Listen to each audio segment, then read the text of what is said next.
কষ্ট। আব্বা মারা গেছে আমার 15 দিন একটা পানিও খায় নাই।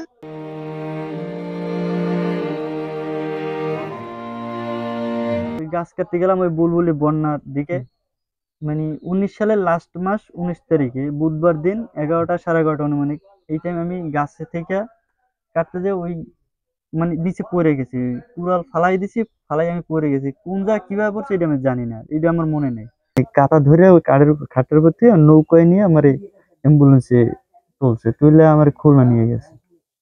খুলনা নেওয়ার পরে খুলনা ডাক্তাররা বলছে যে সেই সময় 3 লাখ টাকা চাইছিল, যে 3 লাখ টাকা অপারেশনে, ওষুধ পানি টানি সব আমাদের দিতে হবে। তো ওই সময় আমাদের বাপের এই যে সম্পদ 10 বার বেচলো 3 লাখ টাকা হবে না, এই যে সম্পত্তি ওই পঙ্গুতে ওইখানে এনেছে, তা ওইখানেও মানে কোনো ইয়ার টাকা চায় তারা 4 লাখ 5 লাখ 3 লাখ এরকম রেখে যায়। একটা অ্যাক্সিডেন্ট হয়ে গেছে, এখন যদি মনে কর দুনিয়া থেকে বিদায় হয়ে যায় তাহলে তো আর কিছুই থাকলো না। ওইখান থেকে ধানবন্ডি নিছে মিডিয়েট হসপিটালে, কলাবাগান একটা মিডিয়েট হসপিটাল, ওইখানে নেওয়ার পরে ওইখানে অপারেশনে চাইলো বুঝি 2 লাখ না জানি 2,70,000 জানি চাইলো। তো বলছে হাঁটতে পারবে না, আর যদিও পারে তাও ওই থেরাপি টেরাপি দেওয়ার পর যদি একটা পা একটু পাইতে পারে, এই ডাইন পারে এখন একটু ওই মানে লড়ে, আর কোনো শক্তি নেই।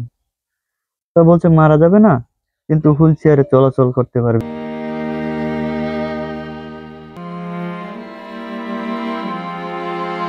এই বলে করে ডাক্তার একটু দেখাচ্ছে নেটে ওষুধ করে খাওয়াইতে পারি না, তো ওষুধ নাই জানাই দেয় না, কোনো বাপের কিছু ছুঁয়ে যায় না, যে বেশি কিনে আমি কিছু খাওয়ামো তো ওষুধ আমি হাও খাওয়াইতে না, দুটো গ্যাসের ট্যাবলেট খাওয়ামো, দুটো বমুবার দুটো টাকা পাই কী করা যায় এই বাজারে, কিছু করতে পারি না। এই দূরের করে টাকা দিয়েছে, 1 কেজি কী মাছ জানি আনছে, বউ মাছ নাকি হেয়ে খাইতে আছে, হেয়ে খাই, আল্লাহ হেঁটে খাওয়া হেয়ে খাই। কারণ আপনার যে দয়া ধরিয়া যে সাহায্য করেন তা চলতে পারি, আর নাহলে চলতে পারিনি। প্রায় 1.5 বছর আগে আমাদের সাথে সুলাইমানের পরিচয় হয় এবং আমরা তখন থেকে তাকে মাসের একটা বাজার 5,000 টাকার সমমূল্য বা 5,000 টাকার সমপরিমাণ বাজার আমরা দিয়ে আসছি। পরবর্তীতে আমরা ভাবি যে সুলাইমানকে নিজে যাতে একটা কর্মক্ষমতা অর্জন করতে পারে, নিজের আয়নের উপায় হয়, সেজন্য আমরা তাকে একটা দোকান করে দেওয়ার পরিকল্পনা করি। এরই ধারাবাহিকতায় আমরা বিভিন্ন ডোনারের একজনের সহযোগিতার মাধ্যমে আমরা এই কাজটা বাস্তবায়ন করেছি।